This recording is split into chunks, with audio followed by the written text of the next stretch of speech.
afternoon, students. Today we are going to learn a very simple poem written by William Wordsworth, the nature poet.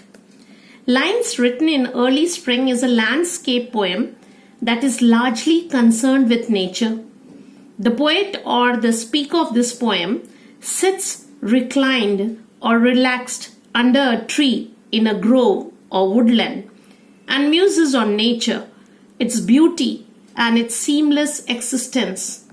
His thoughts turn briefly to the mystery of man and to the mysteries that they wrought on each other. Now, in the poem, there are three things as the themes of the poem. The first one is the beautiful sights and sounds, the peace and solace in the world of nature brings pleasant thoughts to the mind of the poet. But the activities of discord, disharmony, and destructions in the world of humans makes him sad. The second theme is humans not only harm themselves, they also destroy forests, pollute the air and water. They exploit natural resources without least considering the other creatures on earth. They also ignore their own future generations and thus prepare wreaths for nature's death.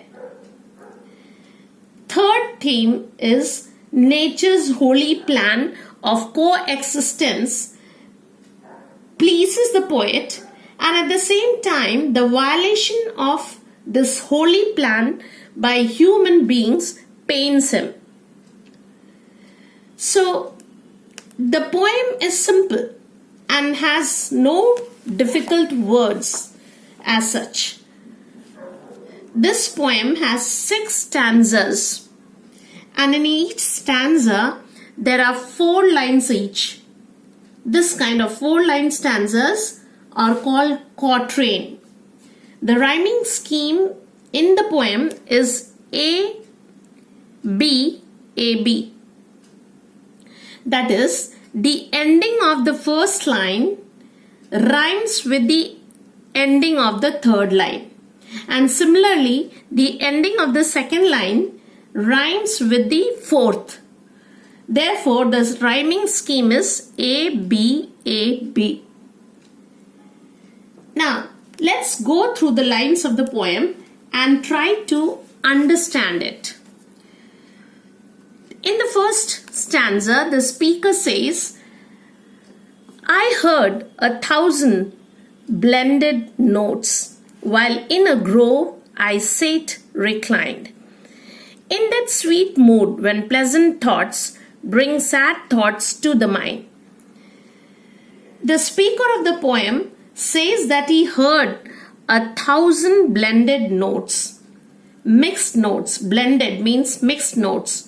Musical notes, sounds where the speaker is resting amidst nature in early spring.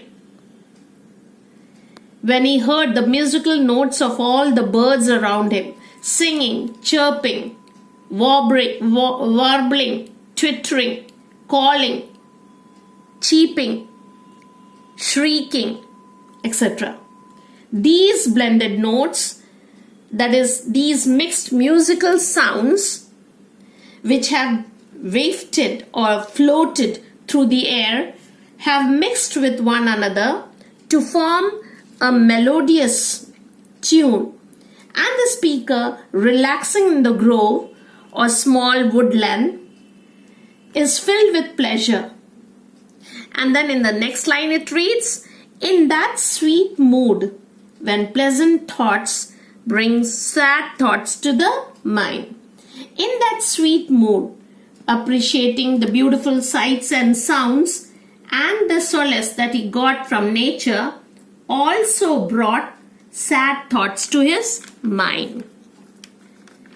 So, along with this, he got sad thoughts too.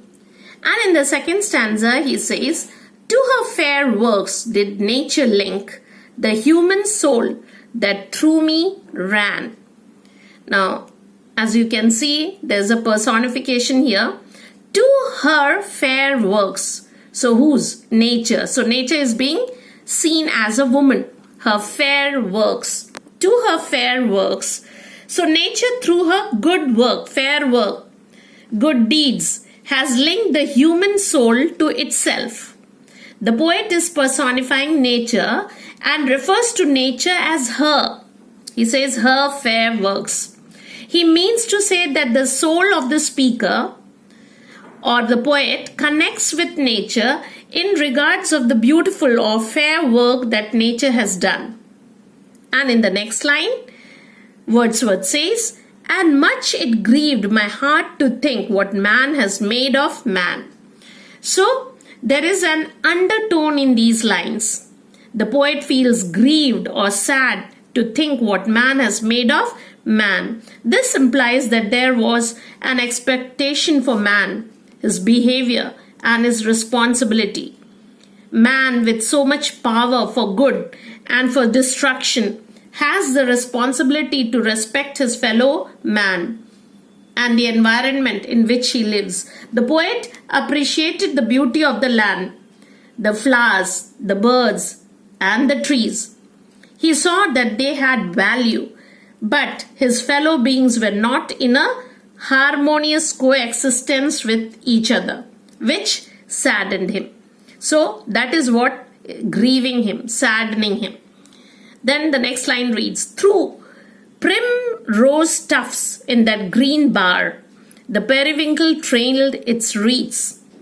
The poet now sees all kinds of flowers coexisting with other plants. He sees the prim roses, the yellow flowers, growing close together in a cluster under trees and climbing plants, where another flower, the periwinkle, with blue flowers, has trailed and made wreaths. The primroses, the yellow colored flowers, along with the periwinkle, the blue flowers together are making the wreath circles of beauty. Then the next line reads, it's my fate that every flower enjoys the air it breathes. The poet here says that he is sure that every flower is enjoying its breath. He feels that each flower is enjoying itself in the arms of nature. There again, there is personification, that every flower enjoys the air it breathes. So, personified here as if the flowers are men or people. Then the next line, the birds around me hopped and played. Their thoughts I cannot measure, but the least motion which they made, it seemed a thrill of pleasure. The poet says that the birds played and hopped, jumped around him.